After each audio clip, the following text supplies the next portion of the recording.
तुमची ध्येयासक्ती अनंत ना आशा किनारा तुला पामराला. तर तुमची ध्येयासक्ती आणि आशावाद जो तो प्रचंड आहे की लोक असं म्हणतात की निर्णय घेतात ते कधी कधी चुकतात, पण तुम्ही निर्णय घेता आणि ते लोकांना खरे करून दाखवता. प्रत्येक कृतीतून तुम्ही ते सिद्ध केलं आहे, भले ती इलेक्शनची कृती असो, पक्ष बदलण्याचं असो, काही असो.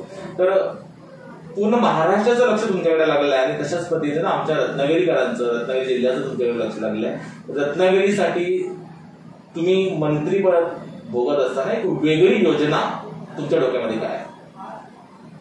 ह्या योजनेचं खरं तर लॉन्चिंग मी प्रेझेंटेशन करणार होतो, पण आज तुमचं देखील उद्घाटन आहे आणि उद्घाटनाच्या निमित्तानं पहिली बातमी ही तुमच्याकडे यावी म्हणून मी आज तुम्हाला सांगतो की आपण जर दुबईला गेला असेल तर ग्लोबल विलेज नावाचा एक फार मोठा प्रकल्प आहे. ज्या प्रकल्पामध्ये गेल्यानंतर अख्खा देश बघायला मिळतो. तसं भविष्यामध्ये रत्नागिरीत आल्यानंतर अख्खा भारत बघायला मिळेल असं एक टुरिझम सेंटर ग्लोबल इंडियाच्या नावानं 200 एकर जमिनीवर या रत्नागिरीमध्ये करण्याचा विचार आहे. त्याला PMC देखील नेमून झालेला आहे, त्याचा आराखडा तयार होतोय. तर ती संकल्पना काय आहे? आज मी 10वी झाल्यानंतर मुंबई बघायला गेलो, ही देखील वस्तुस्थिती आहे. अनेक लोक शेतकरी अशी आहेत की ज्यांनी पुणा बघितलेलं नाही, मुंबई बघितलं नाही, देश तर सोडाच.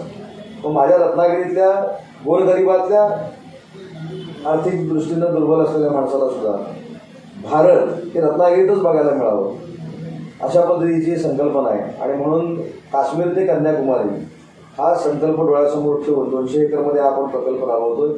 त्याच्यातनं देखील शेकडो रोजगार निर्माण होतील, अनेकांना उद्योगधंदे मिळतील.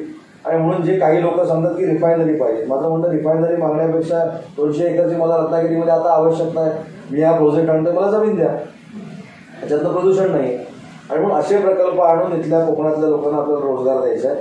आणि हा प्रकल्प माझ्या पुढच्या विधानसभेच्या अगोदर मला पूर्ण करण्याचा माझा मानस आहे आणि होईल असं मला वाटतं.